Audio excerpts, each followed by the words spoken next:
creating logos, and more graphic design. Using your new web design skills, you can now build a site for yourself or for clients. But the other part of web design is the design bit. And in fact, this is another highly in-demand skill that it really pays to learn.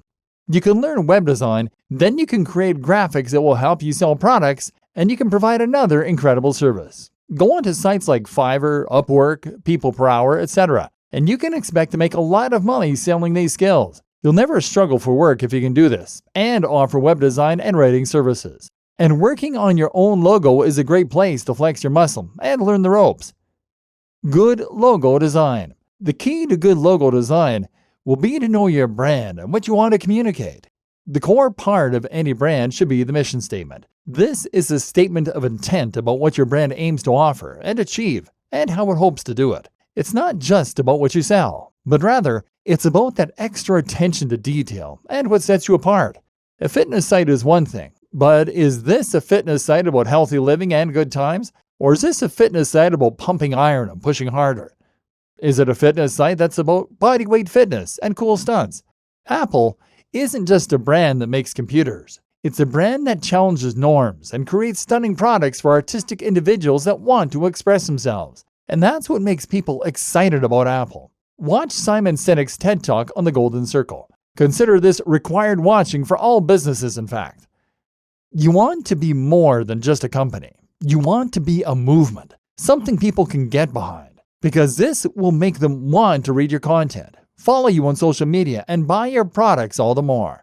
And the job of your logo is to communicate this perfectly. You can do this by thinking up related imagery. Why not create a mood board, a selection of different images that inspire you or that are related to the message you want to put across?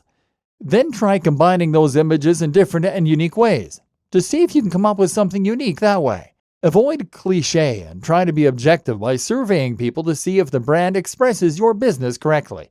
Then go to work making the logo. The tools. The tool you're going to use to create your logo is Adobe Illustrator. This is not negotiable. The reason you need Adobe Illustrator is because this is the industry standard for designers. Adobe Illustrator allows you to create vector files. And what these are files that work based on instructions about geometry, angles, and distances. Vector files tell the computer where to draw lines, what angles those lines should point in, and how long they should be. This means that you can zoom in and all the ratios and angles remain the same. There will be no loss of quality. It also means that the image can be edited at any time by dragging the individual lines, cutting bits off, etc. The opposite is a raster file, a JPEG or PNG. If someone hires you to make them a logo and you make it in Photoshop and give them a JPEG or PNG file, then they will likely laugh in your face. Using Illustrator is not terribly easy, but if you follow some YouTube tutorials, you should be able to grasp the basics. The key is to understand that those lines are what are making up all your images. These can be drawn individually and are called paths. You can then add nodes onto those lines called anchor points and drag those around to lengthen or alter the angle. By drawing multiple paths and having them intersect, you can then select them at the same time and choose to join those lines. Now they become the outline of a shape, and you can fill it or drag it around as a single element. More useful is the shape tool. This lets you draw squares, polygons, ellipses, and more from scratch. This becomes even more powerful if you use it in conjunction with the free draw tool and with a Pathfinder window. The Pathfinder allows you to do things like combine two separate shapes into a single one, to cut off, divide sections of a shape, and more. You can also transform your shapes using the transform option from the top menu as you might in any other draw tool.